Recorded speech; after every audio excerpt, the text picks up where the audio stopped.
My name is Margot Russell. I'm a local councillor for the Dalkeith Ward No. 3. I understand you were involved with the miners' strike? That was obviously 84-85. I came in as a novice, hadn't a clue about, I'm not connected to the mining industry whatsoever at that particular time, although my late husband was, and it was obviously through him that I became involved. And I went down to a women's meeting and came back as the chair.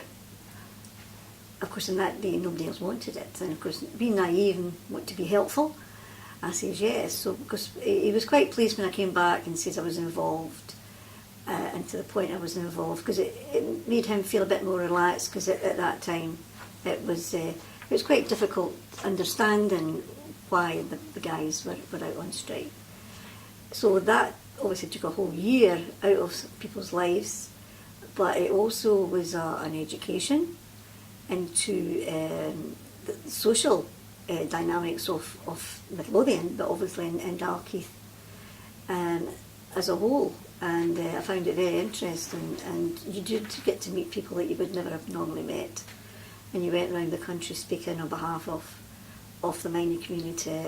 We went to rallies down to London, and just met so many lovely people. But like any past experience, given it was over 30 years ago, you do tend to remember the good bits, which is the camaraderie, which is all those kind of experiences. And you forget when you didn't have money to get new shoes for the kids. But where are the soup kitchens in Midlothian? Well, our base, each mining area, if fortunate, maybe had a miners' club. So ours was coming out of Dalkeith Miners' kitchen. Not the best kitchen in the world, but we made good use of it. And we were fortunate that one of our ladies worked in the canteen at Milton Hall. So she kind of organised us all into various shifts and various, rotas and who did what. And yeah, it worked well. The men did the breakfasts. And I was obviously still working at Ferrante's at the time, and I would come when I finished there and, peel the potatoes and that type of thing. But we're also fortunate in some local businesses gave us fresh food. But we also, because of the obviously trade union connections, we got lots of tinned food from Sogat, which is no longer existence. It's a print union, so I can't remember the name of it now. It's amalgamated with obviously other unions. But they were good to us at that time. So without the support of the other unions, we probably would have went under a lot sooner. But then obviously there was other reasons why the strike ended. But everybody worked well together. And I know the men did appreciate it. That obviously taking a load off of them, because they would be out picketing. But it was also, it was one main meal for families, because the kids would come in as well. So at least they got one good main meal a day. A 2-course, sometimes a 3-course, depends on how good we were with their finances.